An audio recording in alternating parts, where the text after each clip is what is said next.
Yo, welcome back everybody to a brand new video here on the second channel, and today we're going to be looking at the results from two different top 8s this past weekend. We had the Champions League in Yokohama, which had over 3,100 players, and we also, of course, had Pittsburgh Regionals, which went down in the same weekend. So we have two different top 8s to look at and look at what decks did well. Now, I will say the Champions League does have Pokemon card 151 illegal, so we may or may not see a couple cards from 151 in some of these deck lists. There are some interesting deck lists actually from Yokohama, but of course Pittsburgh was the big tournament over on our side here, and we only have the top 8 decks available. I'm sure we'll get all of Day 2 at some point, and when we do, I will probably do a video. Same thing with the Champions League, too. If we get all the Day 2 decks for those, I would love to do a video looking at all those decks over there. But if y'all are going to enjoy the video, leave a like, and if you're new to the second channel here, make sure to subscribe down below. It helps us on the road to reaching 8,000 subscribers. But here we go. Let's take a look at the Pittsburgh top 8 deck list and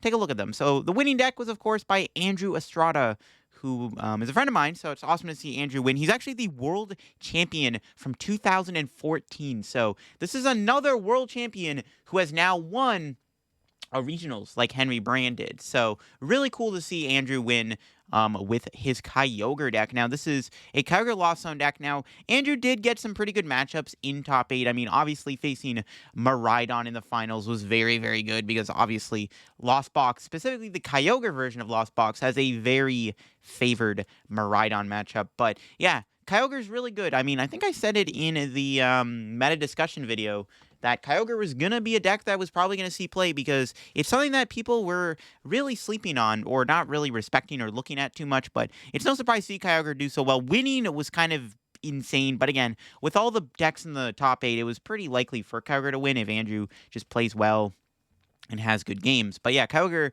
here is pretty sick. The build's actually got a little bit of spice. It does have the Halucha, which is really good with Sableye, and then it does have the Roxanne, and it does have a triple stadium split. It's got Artisan, Beach Court, and Pokestop. So very interesting count for the stadiums and all that stuff, but a pretty solid list. And we're probably going to see Kyogre start to do well again. Now that it's won a major tournament, there's a world where now we're going to start seeing Kyogre pop back up in these tournaments and start doing well again like it did near the end of the Scarlet and Violet format.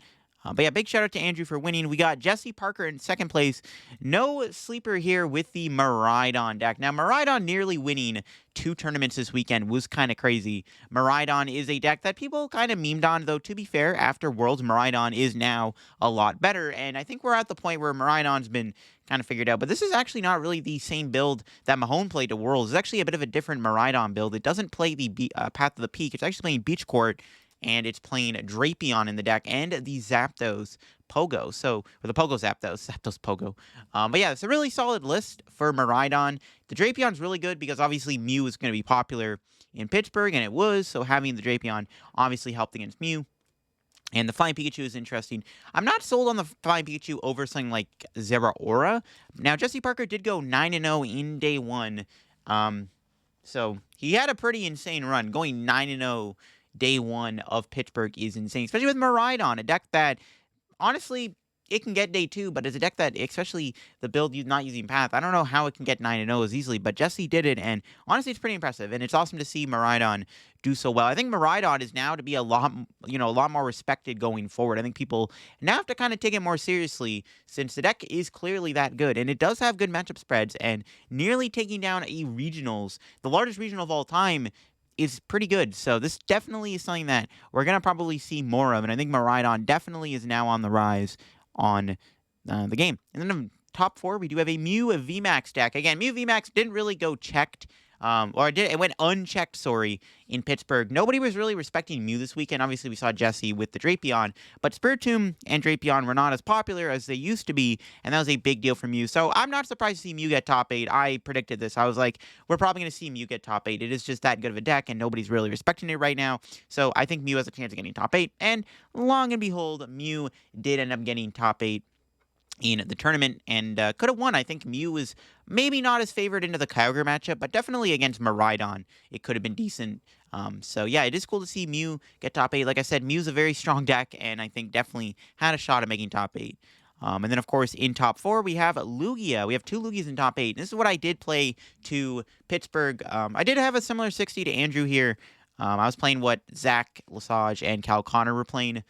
They were playing, I think, Squawkabilly and 4th Research. I played the second Burnett over the 4th Research / Squawkabilly, but it is nice to see Lugia do well because, I mean, I made a good meta call playing it, and I'm glad that it could have won the tournament. Though, again, getting paired against Kyogre could have made a big deal for Lugia to win the entire event, but Lugia definitely was favored for this event. This was a very good meta call, and it's no surprise to see Lugia do so well. I think it's a very strong deck right now in the format, and I think it was a great pick for this tournament. I don't think the Urshifu is really optimal.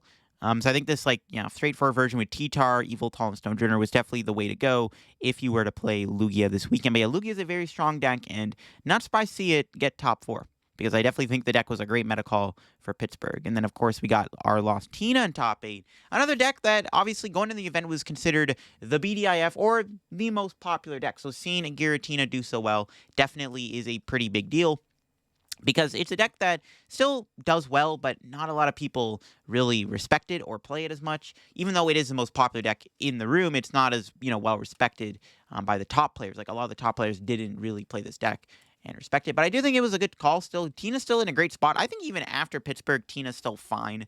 So yeah, good to see Tina do well, because Tina's just obviously just a very strong deck right now.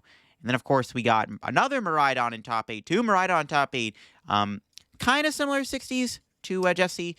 We do see the Zeraora over the Flying Pikachu, but we do see the Drapion staying in the deck. There is 1 Beach Cord, 1 Path, so opting to not play the double Beach Cord or the 4 Path.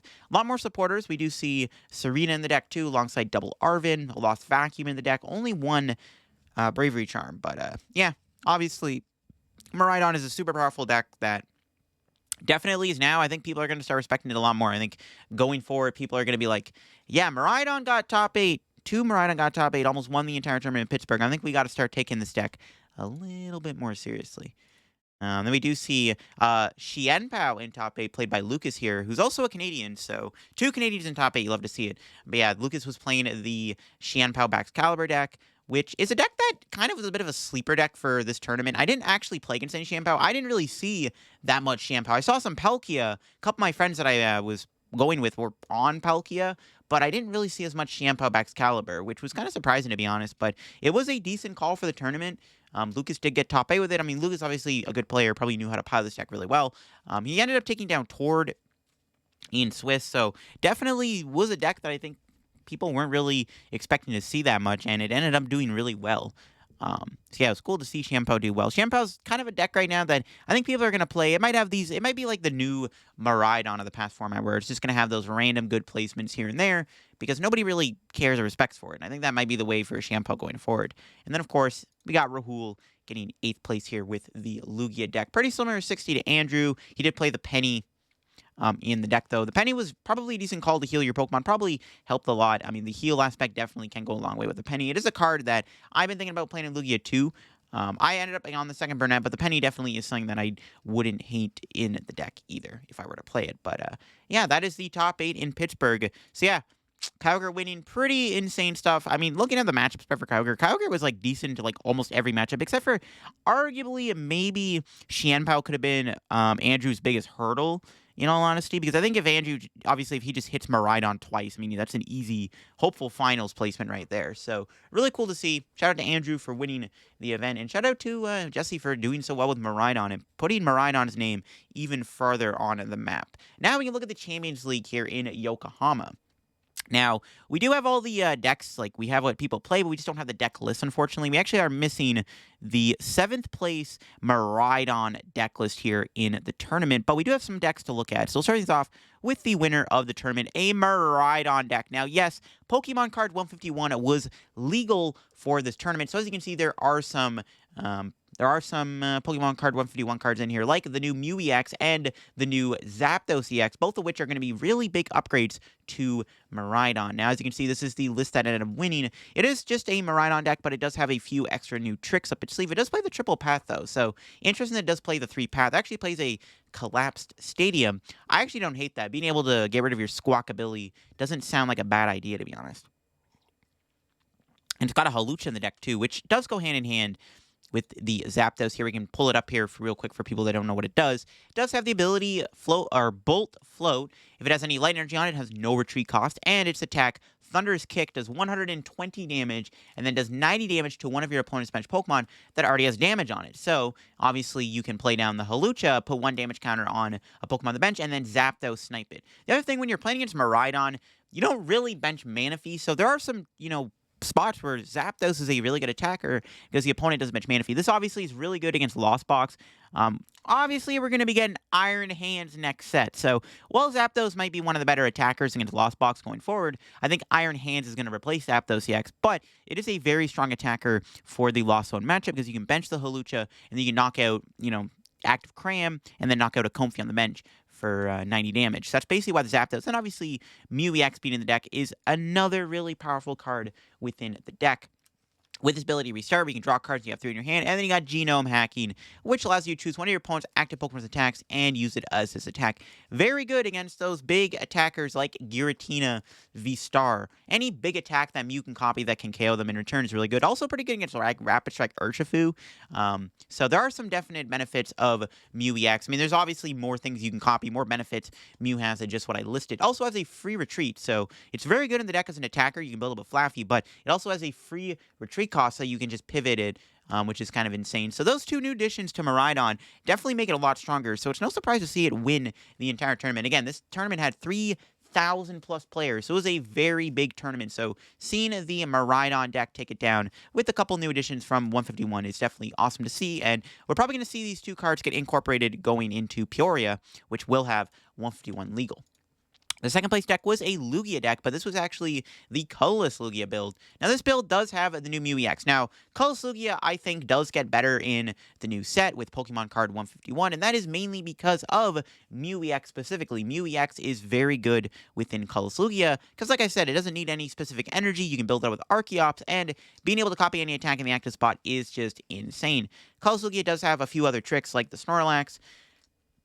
Actually, playing the other Snorlax here from Pogo with Block, where if it's in the active spot, your opponent's active Pokemon can't retreat. Really interesting to see this Snorlax be played within the deck. It's something that I don't really think I've considered in Colorless Lugia, but it's not bad. I mean, I guess you can trap stuff in the active spot, and I guess it could be annoying to play against. I'm not sure what matchup that Snorlax is good against, but I guess it could be a win con in this deck. This deck does play 4 boss's orders, so very high count of boss. So I guess the idea behind the Snorlax is that you can boss something up, and then it's one of your win cons, just stall something in the active.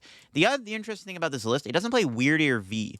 Now, I still think Weird Ear is worth playing in Colorless Lugia. Whether or not you want to play the Slaking is up to you, but I do think that Weird Ear is something that Colorless Lugia should play. So it is interesting to not see Weird Ear within this deck specifically, because I do think Weird Ear is still really good within Colorless Lugia. So not playing it is definitely an interesting thing to see. But yeah, Lugia, Colorless Lugia, looking pretty good in the new format. Definitely something that I am excited to play. I was going to play Colorless Lugia to Pittsburgh. I had it on my radar. I was going to play it, and then I ended up switching last minute to Single Strike. But Colorless Lugia might have been the better play. Who knows? But I definitely think it will get better with 151 for sure. We got a Rapid Strike deck here in 3rd place. Doesn't look like this deck has any new cards in it, but it doesn't really gain anything with 151. It's just kind of just a strong deck in general. It probably ended up losing to Colorless Lugia there in top 4. But yeah, seeing Rapid Strike do well, no surprise there. It's a good deck. A lot of people were on Rapid Strike in Pittsburgh too, so Rapid Strike is just pretty strong right now in the meta, and obviously having that really good Lost Zone matchup is very appealing to wanting to play the Rapid Strike deck in general. But yeah, seeing it do well, no surprise. Yeah, it looks like Rapid Strike is still going to be a good deck in our new format for sure. Then, of course, we got a Guardy deck in top 4, and it does have the new...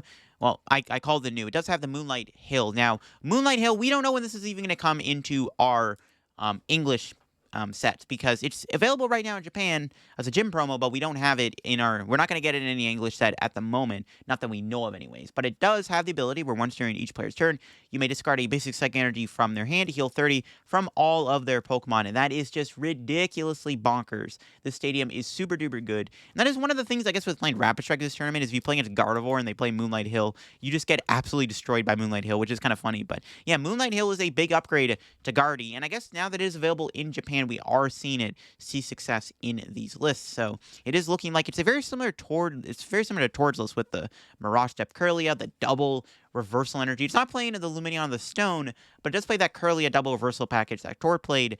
And obviously, the Moonlight Hill Stadium is a very, very big addition to Gardevoir, and it's probably going to make Gardevoir a whole lot better whenever we get it. Though we could get it by the time like Gardevoir and Zacian V rotate out of the format, so we don't know when we're exactly going to get it. But when we do get it, we might start seeing Gardevoir stonk rise even more. And then we got another Lugia in top 8. This one is another Colors build. Now, this build I like a little bit more maybe than the other build. It does have that weird ear V. Also playing the triple thumping Snorlax, which is pretty crazy. Three thumping Snorlax, holy tongue twister, is a pretty interesting decision for sure. But yeah, the Mew, the Luxray, and the Weird Ear all being pretty good within the deck. The Weird Ear, again, I think is a very strong attacker within Colors Lugia. This build does play Zinnia's Resolve. I think the other build played it too that we just looked at. So Zinnia is looking like an interesting card to play within Lugia. This build does not play any Path or anything. It does play Mesagoza and Collapse Stadium, which I guess makes sense. But yeah, Colors Lugia doing well is pretty cool to see. Again, I like this deck a lot, and I think that the addition of Mew does make it a whole lot stronger. Like, just literally having Mew in the deck is going to make it even stronger, and I think that's going to be a big deal going forward for Colors Lugia. So we might start seeing more colors now than Single Strike going forward. It just seems like Mew is just that good of a card within the deck. We got a Guardy list here once again. This one definitely playing the Moonlight Hill and actually playing a Mew EX too. So definitely a really interesting inclusion to see the Mew EX within the Guardy deck, which it makes sense. You can obviously build Mew up with Gardevoir's ability, but you can also attack with it. And being able to copy any attack does give you more range with Gardevoir, if that makes any sense, because you do have these like attacks that do a lot of damage, like with Zacian and Shining Arcana Guardy, and then of course you have Moonlight Glow and Cresselia.